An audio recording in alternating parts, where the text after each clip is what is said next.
So, welcome everyone. Good afternoon. Today, I want to take you guys along with me for a typical day in my life. I can't really show videos in my life because I am not that really active recording things, like recording moments. I don't know. I use my phones for social media. But anyways, it's not always anything crazy, but it's full of things I love to do. So And hello I hope guys, you enjoy it. currently So I'm let's doing get into it. Hot Wheels hunting because I love Hot Wheels and I deeply in love with cars.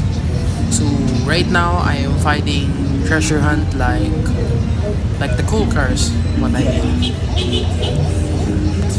Not pretty sure if there's something good here. Also for this one, I used to help my grandmother for bantay or like magbantay sa tindahan, ganun. And I am used to it like naman, kasama ko si Renz maglaro kaninang hapon. At ayun, medyo na-stress. So this next video is I love walking out like hindi na ako nagko-commute kasi para ma-exercise naman ako. Pero I love walking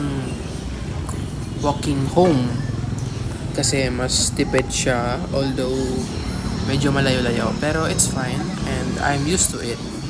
So actually masaya. Yeah. Also, Renz is also here with me kaso hindi ko siya na-videohan kanina. And sadly,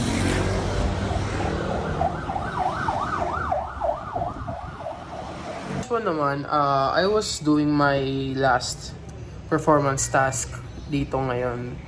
And medyo mahirap-hirap siya since it's math, which I basically hate subject.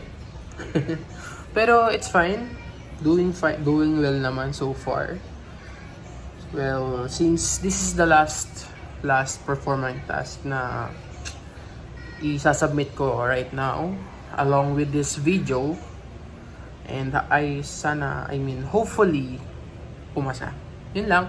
Bye-bye. Thanks for watching.